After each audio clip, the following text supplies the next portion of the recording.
Bismillahirrahmanirrahim. Assalamualaikum warahmatullahi wabarakatuh. Wilujeng enjing badak SD juara. Tepang deui sareng Bu Upi dina pangajaran Basa Sunda sareng lingkungan. Kumaha kabarna sadayana? Mugia sadayana aya dina tangtayungan Gusti Allah Subhanahu wa taala. Sareng sehat sadayana nya.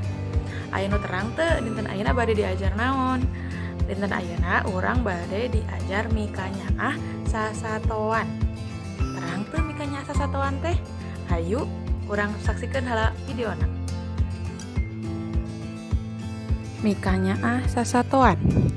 Mika nyaah dalam bahasa Indonesia artinya menyayangi. Sasatoan atau dalam bahasa Indonesia artinya adalah binatang.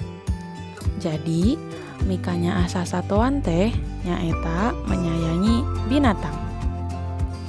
Tah, aya nu tos terang naon wae ngaran sasatoan di basa Sunda? Ayam. Bahasa Sundana teh nyaeta hayam.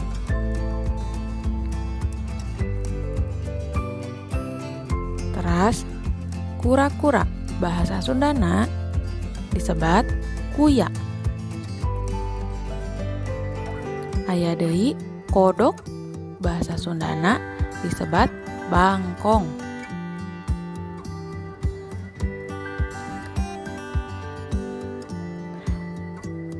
Capung. Dina basa Sunda disebatna papatong. Teras aya ikan. Basa Sundana disebat lauk. Tah, mun ieu aya kerbau. Basa Sundana disebat kebo. Salajengna tah aya naon ye nu geulis kieu? Angsa. Basa Sundana disebatna soang. Teras aya burung. Basa Sundana disebat manuk.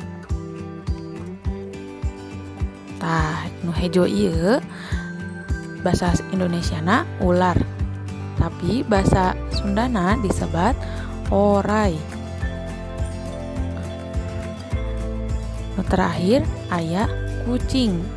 Bahasa Sundana disebat ucing. Ayeuna hidup terang teu cara mika nyaah sasatoan teh kumaha carana? Anu kahiji diparaban atau artinya diberi makan.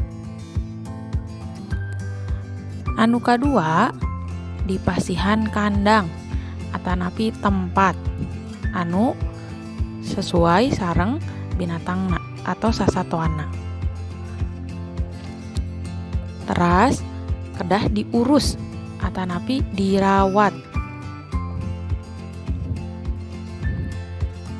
Salajengna cara mika nyaah sasatoan nyaeta teu kenging nyiksa sasatoan.